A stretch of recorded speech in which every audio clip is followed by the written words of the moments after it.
के बाबरकत नाम से। इस्माइल भाई, एक मिनट तवज्जो करे। आज अल्हम्दुलिल्लाह सुम्मा अल्हम्दुलिल्लाह हम पाकिस्तान की वो कौम है जो कब्रें पूछते हैं। अल्हम्दुलिल्लाह अब्दुल कद्दूस अंसारी साहब के अलावा फजल जिलानी साहब से लेकर इन तमाम दोस्तों के साथ मुझे काम करने का मौका मिला है। 1988-99 में मेरे उस्ताद मोहतरम हिज हाइनेस मिर्ज़ा मंसूर यावर साहब, जो असली मानों में सहाफ़ी थे, हमें तरबियत दिया करते। जैसे एडी खाने का है, तालीम के अलावा डेली 4-4 दफ़ा खबरें भी लिखा करते थे, कटिंग करके कहते थे मियाँ ये क्या लिखा है, दोबारा लिखो। ये वो दौर था। अब हम उस अमर की तरफ आते हैं कि हम कब्रें पूजने वाली कौम बनना कब छोड़ेंगे। अगर मैं यहाँ से शुरू करूँ, मेरा भाई अब्दुल अजीज कुरेजा, दिलशाद नदीम हाशमी साहब और हमारा बहुत प्यारा दोस्त सज्जन था, उसके कातिल आज तक हम नहीं ढूंढ सके। हम अगर बात करें मिर्ज़ा मंसूर यावर साहब की, उन्होंने पाकिस्तान में कोई 40-42 साल कौमी अखबारात में बगैर किसी लालच और पैसों के काम किया है। ये मैं जानता हूँ कि आखिरी अय्याम में उनको अद्वियात के पैसों के लिए कितनी परेशानी। अगर हम बात करें चौधरी अख्तर साहब की, अख्तर साहब एक दबंग साफ़ी थे, पलंटी कार्नर अखबार निकाला करते थे। इनकी अचानक मौत जिस हालत में हुई है, किसी को नहीं पता कि इनके साथ क्या हुआ है। बशीर अंसारी साहब हमारे बहुत प्यारे बुजुर्ग थे, बहुत अच्छी बात करने वाले बंदे थे, हमेशा पोलाइट लहजे से आप बहुत सारे लोगों ने मिला होगा। लेकिन रिजवी साहब भी जानते हैं, मैं भी जानता हूँ, हमारे जो सीनियर साथी हैं ये भी जानते हैं कि वो कम अज़ कम आखिरी अयाम में अपनी अद्वियात के लिए कितने परेशान थे। हमने अगर आगे बात करें, हम जवेद आफ्ताब, जवेद का उस दौर में पाकिस्तान में जो चंद अखबार बड़े निकाले जाते थे, उनमें एक आफ्ताब अखबार एक बहुत प्यारा अखबार हुआ करता था, जिसके ये नुमाइंदे थे और ये बड़ा इनका एक अलहदा वज़ा कता एक बड़ा स्टाइल होता था। आज उनके भतीजे खुरम अखुंजादा साहब बैठे हुए हैं। जवेद आफ्ताब साहब किन हालात में हुए ये भी आप जानते हैं।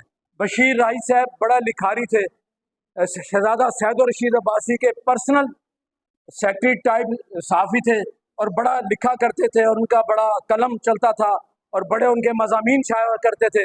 लेकिन बशीर अंसारी साहब को भी चंद लोग जानते होंगे कि उनके आखिरी अयाम में हमारे साफ़ी बिरादरी भी उनको पूछने तक नहीं गई और वो अल्लाह को प्यारे हो गए।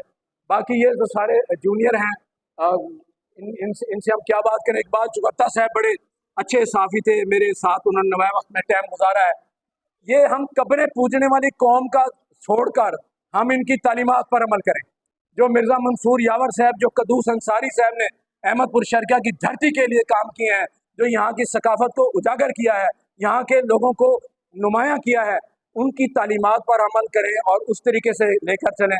और जहाँ तक बात है, आज अल्हम्दुलिल्लाह प्रेस क्लब का अच्छा प्रोग्राम हुआ है।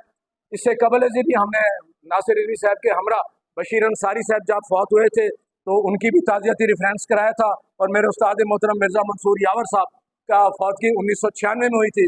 हमने उसी दौरान ही उनका ताज़ियती रेफरेंस भी कराया था, जिसमें major Samiullah MPA chief guest थे और नासिर रिजवी साहब भी हमारे हम रकाब हुआ करते थे। मैं सिर्फ इतनी बात कहता हूँ कि हम अपने अहमदपुर शर्किया के टैलेंट को उजागर करें। हमारे जो नौजवान साफ़ी हैं इनको हम सिखाएं कि यार ऐसे काम करो, ये गलत काम है, इसको छोड़ो, ये अच्छा काम है, इसको पैसा हर शख्स की ज़रूरत है, लेकिन पैसे से ज़्यादा मैं मेरे मीडिया क्लब के साथी समझते हैं कि पैसे से ज़्यादा इज्जत जो है वो बहुत ज़रूरी है। और आखिर में क्योंकि वक्त ज़्यादा हो गया, ये याद रफ़कान के हवाले से अगर हम बात करें तो अल्हम्दुलिल्लाह मुझे ये एजाज़ हासिल है कि मैं इनके साथ काम करने के अलावा मैंने अहमदपुर शर्किया की 134 अहम शख्सियात पर मशाहिर रियासत भावलपुर किताब तसनीफ़ की है, जो हर लाइब्रेरी और कुतुब खाने का हिस्सा है। और उसी के अंदर अब्दुल कद्दूस अंसारी साहब की भी आप तफसील पूरी तरह आइंदा आने वाली नस्लों तक रहेगी, मेरे उस्ताद मोहतरम मिर्ज़ा मंसूर यावर साहब की रहेगी। इसके अलावा जो भी अबू बकर अंसारी साहब का बड़ा एक तजिया है और बड़ा उनका एक सिस्टम है, वो मुताले पर नज़र रखते हैं। जिन जिन अफराद के इन्होंने नाम लिए हैं मलिक खालिद साहब, उन तमाम अफराद के जो है ना हमने कोशिश किया उन पर 20-22 साल लगाकर कि उसका पहला हिस्सा जो है हमने शाया किया है मशाहिर रियासत भावलपुर।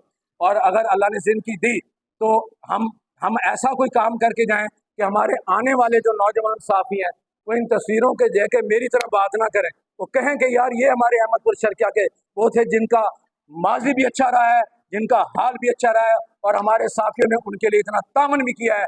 इसलिए मैं गुजारिश करूँगा जनाब सदर नासिर रिजवी साहब से कि हम अपने प्रेस क्लब का एक छोटा सा फंड कायम कर दें। उस फंड में आप एक 2-3 बंदों की कमेटी हो, हमारा कोई ऐसा सीनियर जूनियर सहाफ़ी जिसे कोई एमरजेंसी को ज़रूरत पड़ जाती है, उसके लिए हम उसकी हेल्प करें, ताकि प्रेस क्लब एक जो इदारा है वो फलाह का इदारा बन सके। वमा अलैना इल्लल बलाग।